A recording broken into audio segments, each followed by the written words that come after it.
안녕하십니까. 오늘도 좋은 날 주신 하나님께 감사드립니다. 오늘은 성령과 중생 두 번째 시간입니다. 구원을 완전하게 성취하는 것은 십자가의 일이지만 사람들의 구원을 위해서 그들에게 직접 역사하는 것은 성령이다. 그러므로 성경은 우리의 중생을 성령의 일로 간주하고 있습니다.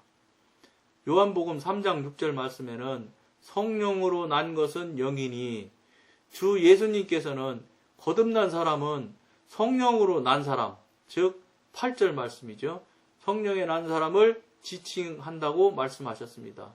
성도들은 성령께서 십자가의 일을 그들에게 적용시키고 하나님의 생명을 그들의 영에 전달해 주심으로써 새로 태어나는 것입니다.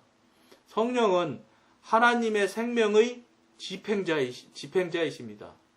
갈라디아서 5장 25절 말씀에는 우리는 성령으로 산다. 만일 우리가 알고 있는 것이 무엇이든 간에 그것이 성령께서 우리의 영을 소생시킴이 없이 우리의 뇌를 통하여 들어온 것이라면 그 지식은 우리에게 조금도 도움을 주지 못할 것입니다. 그러니까 무슨 말씀이냐면 이제 우리가 배워가고 알아가고 깨달아가면서 꼭 조심해야 될 일들을 하나 예를 들어 말씀을 드린다면 지금 방금 읽은 것처럼 뇌를 통하여 들은 것, 즉 지식처럼 들어온 것이 얼마든지 여러분 있을 수 있어요. 그러니까 같은 말씀을 읽어도 지식으로 읽는 사람이 있어요. 지식으로. 또 신학자 같은 분들은 지식 또는 학문으로 읽는 분도 있고요. 그런 것들은 죄송한 말인데 성령님과는 무관하다고 봐야 되는 겁니다. 왜냐? 성령님의 은혜로 읽는 것하고는 다르거든요. 그러니까 언젠가 제가 한번 말씀드린 것 같은데 성경 말씀이 하나님의 말씀이시지요. 근데 그 성경을 가지고 수도 없이 많은 사람이 연구하고 그것을 타종교에서는 약점을 잡기 위해서 수도 없이 많은 사람들이 연구하고 있다는 걸 알고 들은 적이 있고 또 그것을 은혜의 말씀으로 받아들여서 열심히 읽는 사람이 또 수도 없이 많고 그 다음에 그것을 학문이나 학자적인 관점에서 지식으로서 열심히 읽고 파고 쪼개고 하는 분들도 있는 신학자들도 있는 많이 신학자들이 있다는 것도 알고 있습니다. 다 읽는 것은 또 동일한 것입니다, 여러분. 성경을 읽는 것이 똑같은 모양새예요. 그런데 나누는 것, 결국은 받아들이고 적용하는 것이 전혀 세 가지 방향이 다르다는 것을 꼭 우리가 아셔야 된다는 거예요. 무슨 소리냐? 성경이 잘못 적용하면 칼막스 같은 사람이 읽어서 공산주의가 나왔다고 그럽니다. 공산주의가 성경에서 나왔다는 말도 제가 들은 것 같습니다. 즉 다윈도 그 영국 사람은 보통 대단한 사람 아니잖아요. 그 사람도 성경을 잘 아는 사람들이에요. 성경을 잘 아는 사람들이 성경으로 인해서 잘못 가고 잘못 되어진 경우가 얼마나 세상에는 많은지 모릅니다. 그러니까 무슨 말씀이냐? 성경은 이런 것 같아요. 제가 깨달아진 대로 말씀을 나눈다면 성경은 예를 들어 말씀에 성령님의 그 교통하심이 없으면 전구에 전기가 들어가지 않으면 전구만 있으면 불이 밝지가 않잖아요. 전기가 들어가야 되는 것처럼 성경 말씀에 성령님의 지도인도 운행하심이 꼭 들어가야지 성경 말씀이 되고 능력이 되지 그렇지 않으면 아무 소용이 없다. 이런 나름대로의 깨달음을 제가 깨달아졌습니다. 왜냐? 성경학자가, 신학자가 아무리 읽은들 지식 수준에서 벗어날 수가 없어요. 왜 그러냐? 성령님과 관계가 없이 읽기 때문에. 지금 우리 나누는 것처럼 성령님께서 역사하고 성령님께서 직접 일을 하지 않으시면 안 되는 거예요. 성령님이 운행하셔야지 모든 것들이 하나님의 뜻대로 되고 하나님의 계획대로 섭리대로 되는 것이지 성령님이 즉 전기가 들어오지 않으면 불이 안 켜지는 것과 똑같다. 즉 성경 말씀이 아무리 대단한 말씀일지라도 전기가 들어가지. 즉 성령님이 운행하지 않는 조건 하에서 성경이 읽는다면 죄송한데 아무 의미가 없다. 오히려 잘못하면 큰 문제를 일으킬 소지가 얼마든지 있다.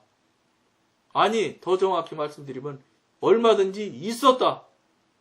공산주의가 성경에서 나왔다고 하니까요. 그러니까 성경이 지금 같은 성경을 읽고 같은 물을 먹었는데도 새벽 이슬을 먹어서 하나는 소가 먹으면 우유를 만들어내고 하나는 뱀이 먹으면 그 새벽 이슬을 뱀이 먹으면 그 물을 가지고 독을 만드는 거랑 똑같아요. 성령님이 운행하고 성령님이 이끄심이 성령님이 함께 하심이 있지 않는 상태에서 말씀을 읽고 말씀을 듣는다는 것, 말씀을 중심으로 산다는 것 자체가 다 잘못될 수 있다. 이단이 성경을 얼마나 잘합니까? 이 방송을 보시는 여러분들. 통상 교인들은 이단 그 교인들하고 성경 놓고 성경 싸움하면은 이길 수가 없어요. 이단 평신도를 보통 통상적인 교회 목사님도 이기지 못하고 뻥뻥 넘어가는 걸 제가 많이 봤습니다. 제일 먼저 구원파들 하는 것 여러분 아시지 않습니까? 몇월 며칠 날 구원받았냐고. 그거 목사님들도 꼼짝 못하고 당하더라고요. 그게 무슨 말씀이냐? 성경을 막 쪼개고 나누고 이러는 것들은 오히려 이단이 훨씬 더 잘해요. 근데 그 사람들의 문제점이 뭐냐? 성령님이 없다는 거예요. 성령님이. 그러니까 제가 영성훈련 할 때 영성훈련 하는 그 교회에 신천지가 아예 그 사람들은 테이블 하나 차지하고 셋이 앉아가지고 나오는 사람들마다 앉혀놓고 커피 먹어가면서 신천지 얘기를 해요. 저도 몇 차례 나는 처음에 뭔지 모르고 갔는데 나중에 보니까 그거더라고. 그래서 알아서 이제 저는 제 발로 가기도 했었어. 그리고 얘기했어요. 막 성경을 어쩌고저쩌고 하면 잘 알아요, 성경. 우리는 잽도 안 되게 잘 알아요. 너무 잘 알아요. 그래서 제가 다 듣고 그랬어요. 딱 하나. 집사님이라고 그래요. 집사님, 지금 말씀하신 게 집사님 말씀이요. 아니면 어제 저녁에 또는 오늘 기도를 하니까 이러이러한 사람이 오면 이러이러한 얘기를 해주라고 그래서 성령님의 말씀을 듣고 얘기하는 거요. 아니면 집사님이 그냥 집사님이 알고 있는 상식이나 알고 있는 지식을 가지고 말하는 거요. 그러니까 자기가 알고 있는 지식을 갖고 말한다 하더라고요. 알고 있는 지식은 책이기 때문에 소용없고 그러면 나한테 그런 말을 나누고 그런 말을 해줄 것 같으면 이렇게 하셔서 말을 해줘라 이렇게 했어요. 뭐라 했냐. 기도를 해라 지금 해서 성령님한테 이 사람한테 이런 말 전해주면 되겠는지를 물어봐서 그 성령님이 전해주라고 하걸랑 그럼 말해줘라. 한번 해봐라. 그러고 앉았었어요. 못해요. 무슨 소리냐. 지식으로 책으로는 우리 기성교인들이 못 이겨요. 근데 성령님을 갖다 대면 성령님이 교통하심이 있는 것을 요청하고 요구를 하면 답을 못해요. 제가 보기에는 경험은 그 사람들 경험하고 다른 사람도 경험했지만 무슨 이단들 경험해봤지만 성령님을 교통의 얘기를 하면은 이단들 천하없는 이단도 재간이 없어요. 왜냐 지들이 알아요. 성령님이 하시지 않은 거를 지가 하는 거를 스스로 안다니까요.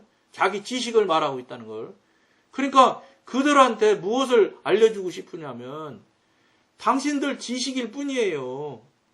근데 지식에다가 전기가 통해서 불이 들어오는 것처럼 성령님이 거기서 깨우쳐 주신 거야. 성령님이 말하게 하심이 있어야 그게 그때부터 말씀이 되고 그때부터 능력이 되는 것 같더라고. 제가 경험을 해본 바에 의하면. 그러니까 성령님과 교통이 교제가 되지 않는 성경의 지식은 의미가 없다. 저는 죄송한데 신학자님들 또는 성경 잘 하시는 목사님들 이런 분들은 아니라고 하시려는지 모르겠어요. 근데 저는 그 말씀에 대해 답할 말은 묻고 제가 경험해 볼 때 그렇다는 거예요. 성령님의 지도 인도가 없이 성령님의 이끄심이 없는 성경 지식은 아무 소용이 없더라. 잘못하면 넘어지고 자빠지는 도구나 될 뿐이니까 별로 적용하고 써먹을 데가 없더라. 왜냐? 내가 내 지식에서 내가 알고 있는 상식의 수준에서 그것을 나누려고 하는데 한계가 있지요. 한계가 있는 게 아니라 안 되지요. 저는 그렇게 지금도 생각하고 있고 그것은 제 뜻이 변하지 않고 있어요. 그러니까 뭐 이제 각양으로 생각하시고 각양으로 말씀하시는 분들은 나름대로 하면 이런 의견도 있으니 한번 돌아보는 그런 계기를 여러분들이 삼아주시면 참 좋겠습니다. 그리고 기도해 보십시오. 저 사람이 저런 소리를 하는데 성령님 저게 맞습니까? 하고 여러분들 기도해 보세요. 신학자님들, 목사님들, 말씀 잘 하시는 분들. 그렇게 해주시면 굉장히 깨닫고 알아가는데 진정한 깨달음과 진정한 알물 알아가는데 도움이 될 것이라고 봅니다. 만일 우리의 믿음이 인간의 지혜에 있고 하나님의 능력에 있지 않다면 우리는 단지 우리의 혼에 의하여 흥분되어 있을 뿐입니다. 여기 지금 말하고 있잖아요.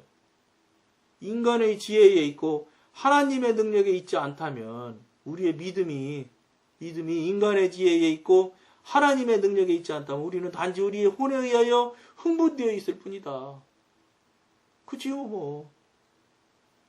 이러한 경우 믿음은 오래가지 못한다. 이건 믿음도 아니지요. 이건 믿음이 아니에요. 여기 뭐 믿음은 오래가지 못한다. 믿음이 아니니까 뭐 갈 수가 없지요. 새로는 아직 못했기 때문입니다. 중생은 마음으로 믿는 사람에게만 이루어지는 것입니다. 로마서 10장 10절 말씀. 여기서 마음으로 믿는다는 것이 잘못하면 오해한다고요, 자꾸. 입으로 믿는다고 하면 그게 그거라고 자꾸. 아니라고 제가 앞에 시간에도 계속 말하고 있죠. 어떤 목사님 말씀에 얘기했다고 말씀했잖아요. 예? 초대교회 작도 갖다 놓고 하나님 부인하면 살려주고 하나님 부인하지 않으면 작도로 목 자르겠다고. 그럴 때 나는 하나님 믿는다, 부인할 수 없다. 이렇게 할 때 그때 믿음을 말한다는 거예요. 그때 믿음을 얘기한다는 거예요. 괜히 무슨 그냥 입에 발리는 말로 난 하나님 믿어요. 예수님이 나를 위해서 십자가에 못 박혀 죽으신 거 믿어요. 대속하신 거 믿어요. 3일 후에 부활한 거 믿어요. 이렇게 해서는 아니라고 어떤 목사님 말씀하시는 걸 여러분들과 말씀을 나눴잖아요. 그렇게 그냥 나는 믿습니다. 이거 갖고 안 된다는 거예요.